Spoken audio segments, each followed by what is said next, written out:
Hello everyone, कैसे हैं आप सब। मैं आशा नहीं उम्मीद करता हूँ कि आप लोग अच्छे होंगे और अच्छे से पढ़ाई कर रहे होंगे। तो चलिए, तो आज हम आपके लिए लेकर आए हैं एक नया चैप्टर होगी अपना इतिहास का।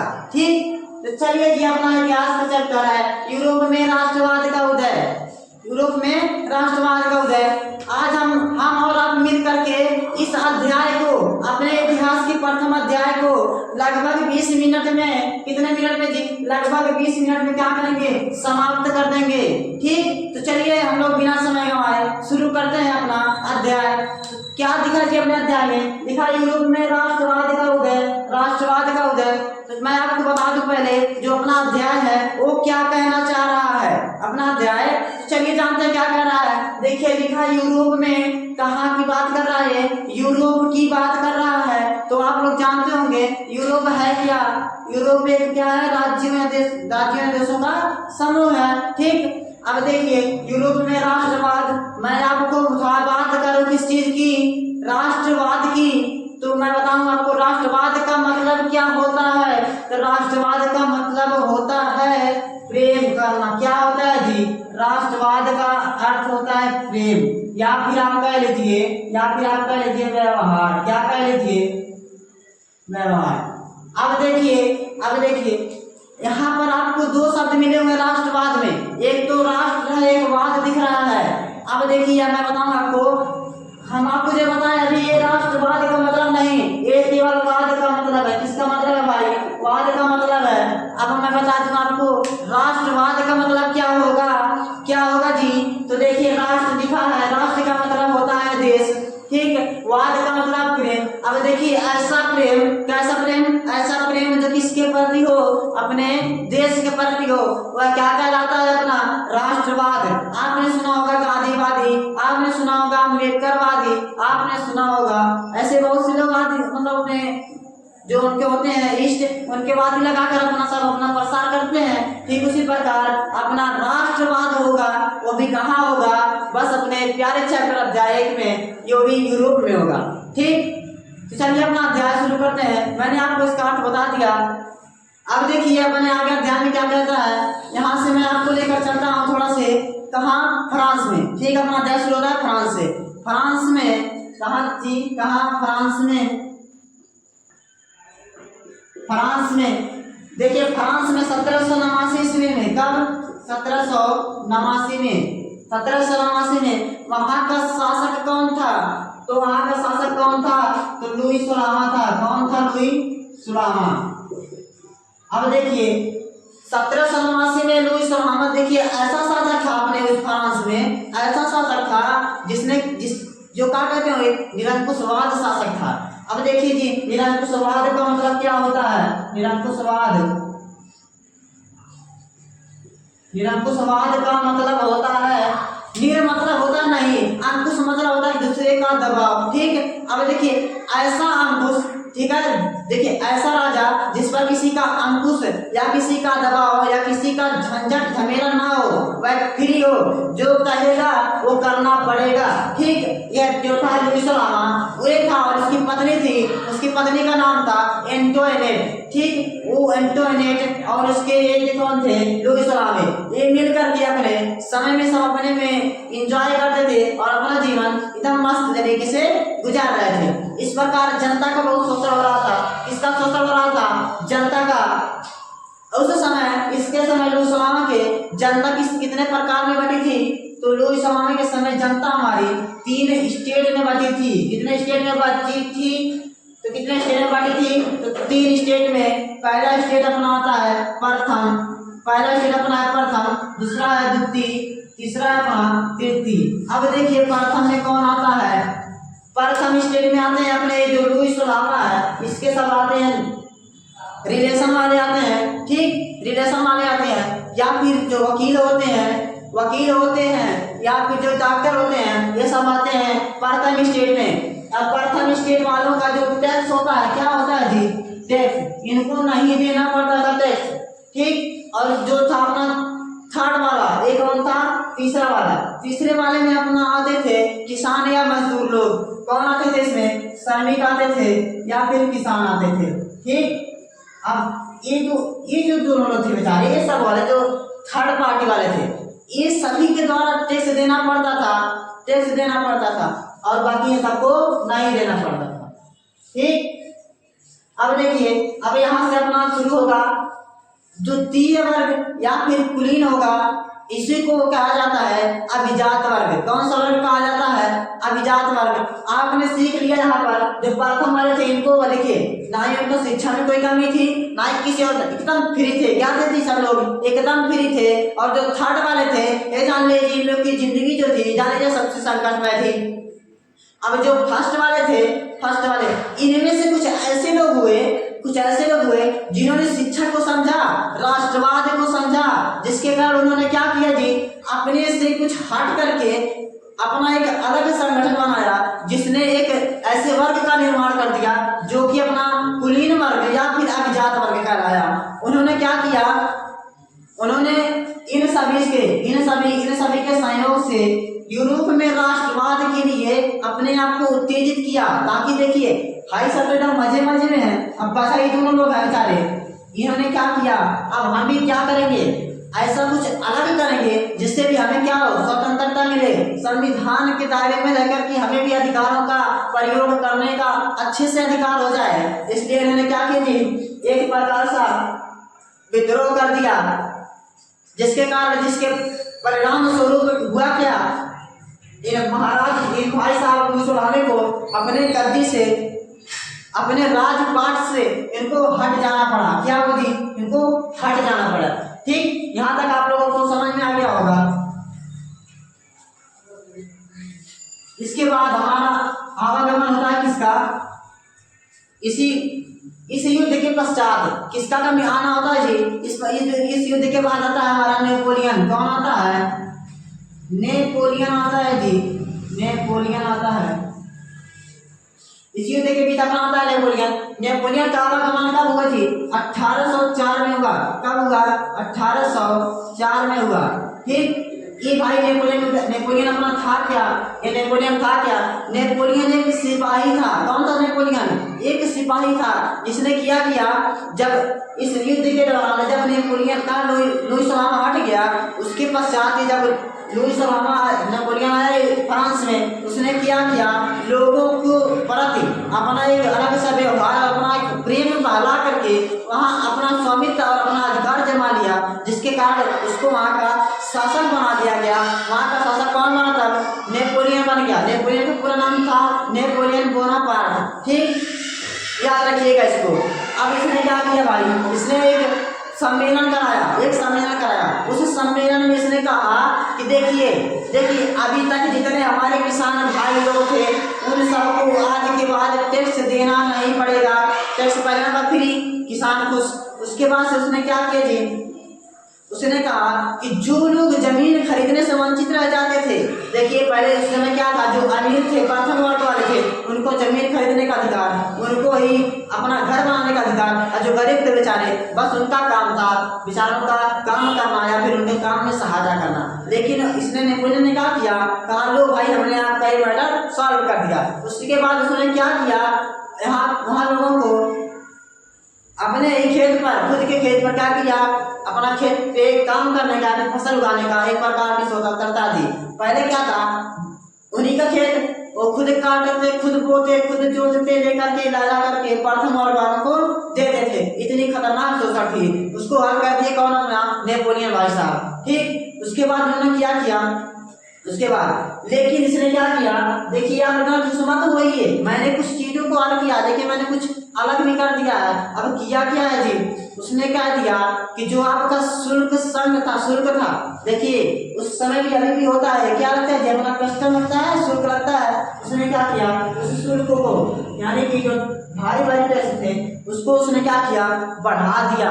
क्या किया, उसने बढ़ा दिया। देखिए अगर टैक्स नहीं होगा तो पूरे देश चलने के लिए उसकी आर्थिक स्थिति कहीं ना कहीं डैमेज हो जाएगी, इसलिए उन्होंने क्या किया, उसको बढ़ा दिया। इस प्रकार क्या हुआ, वहाँ की जनता को कहीं ना कहीं दुखी हुई। ठीक, यही सब जो इसके नियम थे या क्या कहलाते थे, एक प्रकार के नेपोलियन के संहिता थे। क्या थे, नेपोलियन के संहिता थे। याद रखिएगा इस बात को। इस प्रकार इसने क्या किया, नेपोलियन ने इस प्रकार अपने नेपोलियन ने क्या किया, बस उसने टेस्ट को बढ़ाया था, बाकी सब चीज उसने फ्री कर दिया, लोगों में समानता ला दिया। ठीक, अब देखिए उसने लोगों में समानता ला दिया। अब जो अन्य राज्य वाले थे, अन्य देश वाले थे, उसने देखा कि भाई वहाँ के लोग तो एकदम आजाद हो गए, सब कुछ करने में फ्री हो जा रहे हैं, लेकिन बात बाजी हमारे देश वाले तो ये भी जागरूक हो जाएंगे, इस प्रकार होगा क्या, विद्रोह हो जाएगा, जिसके कारण कहीं ना कहीं हमें भी अपना सत्ता खो देना पड़ेगा। उन्होंने क्या किया, इस नेपोलियन से, किससे, नेपोलियन से एक प्रकार का युद्ध किया जी, नेपोलियन से युद्ध किया। वो भी कब किया, 1815 में किया, जो भी किसके बीच हुआ, नेपोलियन के बीच हुआ, प्राग के बीच हुआ। तो याद रखिएगा इसको, प्राग को, इसका प्राग का शॉर्ट कौन है, सी का मतलब होता है रूसिया, आर का मतलब होता है रसिया, ए का मतलब होता है ऑस्ट्रिया, बी का मतलब होता है ब्रिटेन। ठीक, इस प्रकार प्राग और नेपोलियन के बीच एक युद्ध हुआ, जो ही युद्ध 1815 में हुआ, वह युद्ध अपना कहलाया वाटरलू का युद्ध। कौन सा युद्ध कहलाया अपना, वाटरलू का युद्ध। वाटरलू एक स्थान था जहां पर ये युद्ध हुआ था, जिसके कारण इसका नाम क्या पड़ा अपना, वाटरलू का युद्ध पड़ा। ठीक, कौन सा युद्ध था, वाटरलू का युद्ध। ठीक, अब वाटरलू का युद्ध हुआ क्या था, अब इस प्रकार क्या हुआ जी, नेपोलियन को अपना सत्ता खो देना पड़ा, नेपोलियन भी भाई साहब हट गए। अब शासन कौन सा आ गया, अब देखिए, अब फ्रांस में किसका शासन आ गया जी, परग वालों का आ गया। किसका शासन आ गया, परग। इन्होंने क्या किया, इन्होंने फिर एक प्रकार की ऐसा असेंबली बैठाया, उसमें इन्होंने कहा लोगों को एकत्रित करके कि देखिए अभी तक आपका जो स्वतंत्रता दिया था उस नेपोलियन ने, अब वो सब समाप्त कर दिए जाते हैं, जो भी आपके पास स्वतंत्रता थी वो सब खत्म कर दिए जाते हैं। इस प्रकार आपको क्या करना पड़ेगा, जो आपकी पुरानी व्यवस्था थी वो सब प्रारंभ की जाएंगी। इस प्रकार एक परग वाले किए, इन्होंने किया जो 1815 में, वह इनकी एक प्रकार की संधि हुई, जो संधि अपने क्या कहलाई, विनया संधि कहलाई। कौन सी संधि कहलाई, विनया संधि कहलाई, वियना की संधि कहलाई, वियना की संधि। और कब हुई थी वियना की संधि, 1815 में। ठीक, अब 1815 में हुई थी। ठीक, अब देखिए इसके बाद क्या है अपना अगला आइडिया क्या किया इसके बाद,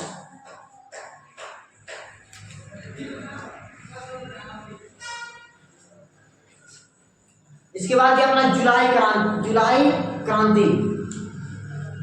अपना कब हुआ था, जुलाई क्रांति हुआ था अपना 1830 में।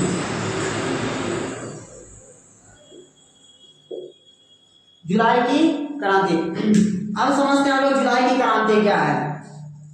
जुलाई की क्रांति में हुआ क्या था, जो अब जब एक थे यहाँ पर कौन से अपने क्या कहते हैं, परग की बात अपना कौन बनाया गया था वहां का शासक, तो कौन था अपना यहाँ पर लुई फिलिप्स था। कौन था वहां का शासक, लुई फिलिप्स। उसको वहां पर क्या किया था, जब यहाँ की जनता थी उसने क्या किया, लुई फिलिप्स को वहां का राजा बना दिया। लेकिन उन्होंने ऐसा शासक उसको बनाया जो ना ही अपनी मर्जी से कुछ करता सकता था, ना ही अपने मनमानी कुछ करता। इसलिए वो क्या जो राजा था, एक प्रकार का जान लीजिए वो स्वतंत्र जनता थी। ठीक, वहां पर अब वहां पर क्या हुआ क्या वहां पर, ये जो 1830 की क्रांति हुई, इस क्रांति में एक हमारे बहुत ही महान कवि थे वहां के, जिनका क्या नाम था जी, उनका नाम था लॉर्ड बायरन। क्या नाम था, लॉर्ड बायरन।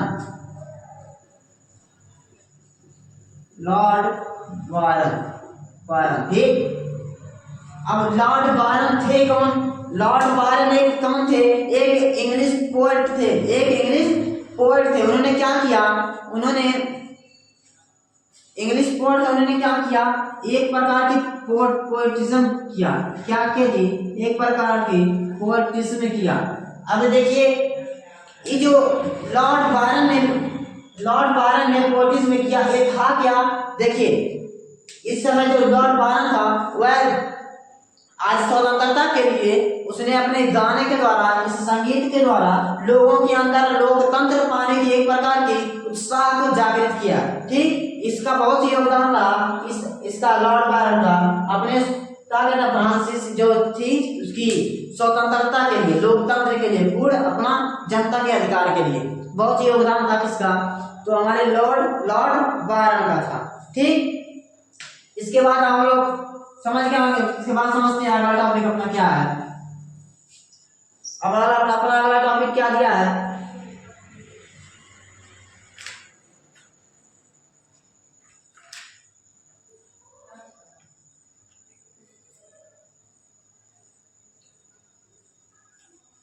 अब देखिए वहां पर जो वहां पर ये तो खैर फ्रांस का था, इस प्रकार हुआ क्या, फ्रांस में फ्रीडम हो गया, यहाँ पर लोकतंत्र हो गया। अब बात करते हैं हमने कहाँ की थी, अपने बात करते हैं हम लोग पोलैंड कहाँ की, ये बात अपने इटली की बात करते हैं हमने इटली की। इटली में था क्या, देखिए वहां पर दो कौन थे सब, एक परब वाले थे, एक परब वाले थे। यहाँ पर हम आपको बताए हैं एक परब वाले जो थे, प्रूसिया था, ये रसिया था, ये ऑस्ट्रिया था, ये ब्रिटेन था। ठीक, अब देखिए इटली में क्या हुआ जी, इटली में जैसा था, जो शासक थे वो अपना शासन कर रहे थे, अपना शासन कर रहे थे इटली में एकदम अच्छे से। लेकिन जब कौन थे वहां पर, कौन सा लैंग्वेज बताया जाता था स्कूलों में, तो ये रूस वाला लैंग्वेज था। कौन था, रसिया वाला लैंग्वेज। वहां की जो जनता थी उन्होंने क्या किया जी, उन्होंने क्या देखा, उन्होंने देखा यूरोप में एक राष्ट्र है जो कौन सा फ्रांस, वो तो भाई क्या किया, स्वतंत्र हो गया। इस प्रकार कहीं ना कहीं हमको भी मेहनत करनी चाहिए। जब एक गांव में अगर मान लीजिए 4 घर है, 4 घर, चारों घर वाले किसी के यहाँ काम करते हैं मिल करके, वो भी किसी के दबाव में रह करके, एक परिवार वाले एक घर के लोग मिल करके कहीं ना कहीं उससे जंग जीत करके और अपने आप को खुद अधिकार अपना ले लें, और अब अगले वाले क्या करेंगे, वो भी देखेंगे भाई, वो भी उत्तेजित होंगे करने के लिए। इस प्रकार हुआ क्या, ऐसे फ्रांस में जब लोकतंत्र हो गया, इस प्रकार इटली में भी लोगों को क्या चाहिए था, स्वतंत्रता चाहिए था। क्या चाहिए सबको, फ्रीडम चाहिए। अब इन्होंने क्या किया जी, अब यहाँ देखिए जब ये बात होती कब, 1837 की, कब की बात होती है, 1837 में। इस प्रकार इस समय पर ऐसा स्थिति था वहां पर भूखमरी और वहां पर चीजों का अभाव होने लगा। क्यों अभाव होने लगा, क्योंकि वहां पर जनसंख्या बढ़ी थी, ना कि खाद्यान्न बढ़ी थी। ठीक, जनसंख्या बढ़ने के कारण वहां के लोगों में आपस में ही चीजों की कमी हो जाने के कारण कितने लोगों ने तो अपना देश छोड़कर चले गए, और कितने लोग बेचारे आपस में स्वतंत्रता के लिए डटे रहे और उनका सामना किया। इस प्रकार ये जो थे इटली के वहां थे, उन्होंने क्या किया, इस भूखमरी का सामना करके भी वहां के क्या किया, जो वहां का शासक था, वहां का शासक कौन था अपना, ये जो था कौन था अभी, वो लुई फिलिप नहीं कौन था वहां का शासक, आप लोग जल्दी बताइए तो कमेंट में कौन था अपना शासक। ठीक, उसके बाद हुआ क्या, वहां पे लोगों ने, उस जनता ने मिलकर क्या किया जी, अपना वो भी अपना आजादी प्राप्त कर लिए। इस प्रकार वो भी क्या हो गए, फ्री हो गए। अब चलिए समझते हैं अपना जर्मनी में लोकतंत्र कैसे हुआ। ठीक, कहाँ का बात करते हैं, जर्मनी की, ये इटली का था, अब बात करते हैं जर्मनी की। जर्मनी का कैसे हुआ, अब देखिए जर्मनी भी उस समय क्या था, एक प्रकार से जानिए गुलामी था। अब उसने क्या किया, वो भी देखा कि भाई वहां पर भी लोकतंत्र सब करना है, भाई क्या हो गया, इसलिए इसको भी रहा नहीं गया, जर्मनी को भी रहा नहीं गया। उसने क्या किया, उस समय वहां का शासक कौन था जर्मनी का, तो कौन था वहां का शासक, विलियम चतुर्थ था। वहां का शासक कौन था जी, जर्मनी का विलियम चतुर्थ था, विलियम चतुर्थ। ठीक, वहां का एक कौन शासन कर रहा था जर्मनी में, विलियम चतुर्थ। अब इस प्रकार क्या हुआ, वहां के लोगों ने देखा कि हमारे वहां भी वही हाल है जो अन्य देशों में था, लेकिन उन्होंने क्या किया थी, लोकतंत्र धारण कर लिया, उन्होंने राजा को जीत लिया, अपना अधिकार प्राप्त कर लिया, अब हमें भी कुछ ना कुछ करना चाहिए। इस प्रकार यहाँ पे जर्मनी के लोगों ने क्या किया, गए राजा के पास गए, उन्होंने कहा राजा साहब हमें बस आपसे, देखिए उससे पहले उन्होंने क्या किया, जो जर्मनी वाले थे उन्होंने एक जर्मन असेंबली बनाया। क्या बनाया, जर्मन असेंबली में उन्होंने कितने लोगों का रखा, इस असेंबली में 831 लोगों का था।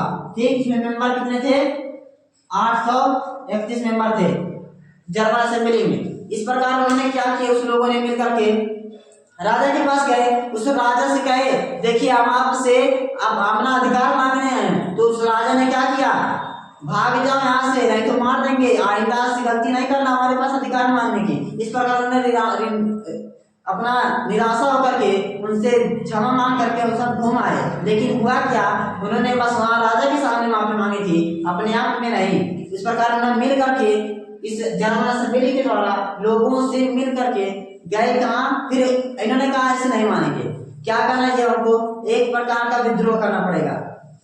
उन्होंने क्या किया, विद्रोह कर दिया, विद्रोह कर दिया। उसके बाद से क्या हुआ, उसके बाद से क्या हुआ, इस विलियम चतुर्थ को भी क्या कर, उन्होंने क्या किया थी, ये विलियम चतुर्थ को हटा दिया गया, विलियम चतुर्थ को हट जाना पड़ा वहां से। ठीक, उसके बाद से विलियम चतुर्थ बाद जब हटे तब कौन हुआ वहां का शासक, तो विलियम, कौन हुआ वहां का शासक जी, तो वहां का शासक हुआ विलियम प्रथम। कौन हुआ, विलियम प्रथम।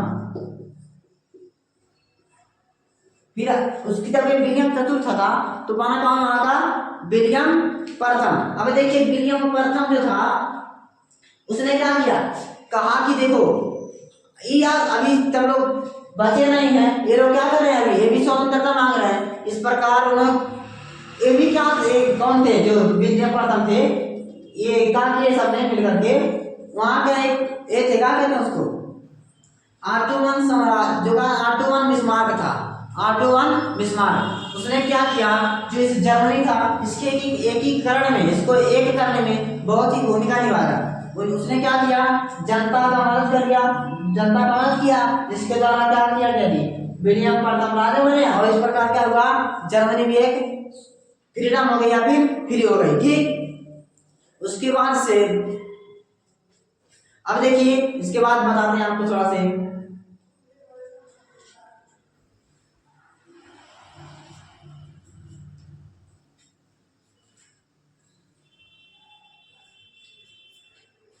ये जर्मनी वाला अपना हो गया। ठीक, अब चलिए जर्मनी वाला हो गया। इसके बाद क्या दिया गया अपना, जर्मनी वाला 1800, देखिए एक कब हुआ जर्मनी वाला जी, 1871 में।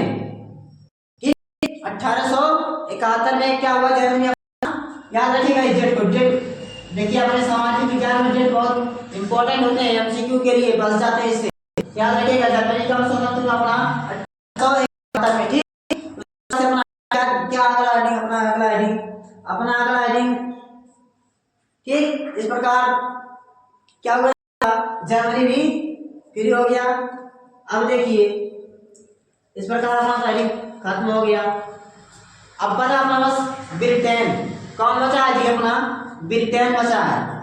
अब देखिए ब्रिटेन भी आजाद कैसे हुआ, ये ब्रिटेन 1800 क्या कहते हैं इसको, 1668 में, 1688 में, कब 1688 में उसने क्या किया, अपने से क्या किए थे, कुछ थे आप लोग जानते होंगे, सब थे, इंग्लिश थे, बहुत ही अच्छे संस्कृत थे। इस प्रकार उन्होंने जो वहाँ की जनता थी उसने आपस में मिल करके, और अमीर थे ये सब, आपस में मिल करके राजा से विनम्रता करके, लेकिन वहाँ का राजा भी ऐसा था, उसने क्या किया, मिल करके वहाँ का वो राजा भी अपना उसको स्वतंत्र घोषित कर दिया। ठीक, इस प्रकार खत्म हो गया अपना ब्रिटेन वाला भी और जर्मनी वाला भी। और अपना अंतिम पॉइंट थोड़ा सा दिया है, क्या कहते हैं, राष्ट्रवाद और साम्राज्यवाद। थोड़ा सा समझ लेते हैं अपना, ये राष्ट्रवाद क्या होता है, राष्ट्रवाद क्या होता है और साम्राज्यवाद क्या होता है। साम्राज्यवाद, अब देखिए कि अपना राष्ट्रवाद क्या होता है और राष्ट्रवाद और साम्राज्यवाद। देखिए अगर एक फैमिली वाले हैं, मान लीजिए उसके माता पिता क्या करें, अपने बेटे को मान लें, माता पिता उसकी क्या करें, अपने बेटे के मान लें कि हाँ हमारा बेटा भी क्या है, अच्छा है, ठीक ठाक है, में उसकी इज्जत है, या गांव में से दो लोग भी जानते हैं। इस प्रकार उसका क्या हो गया, अपने परिवार में प्रेम व्यवहार से और गांव में जो उसका व्यवहार अच्छा, वो क्या होगा, अपना एक जाने के बाद देश की तुलना की जाए तो क्या होगा, उसका राष्ट्रवाद क्या होगा, राष्ट्रवाद होगा। और और यही परिवार वाला अगर मान लें कि बस मेरे परिवार कोई है ही नहीं, जो है सब अमीर लोग हैं, कि अकेले खुद कोई अपना अलग क्या होगा, अपना साम्राज्यवाद होगा, ठीक, क्या होगा, साम्राज्यवाद। इस प्रकार क्या होता है जी, अपना वीडियो अपना जो था, ठीक।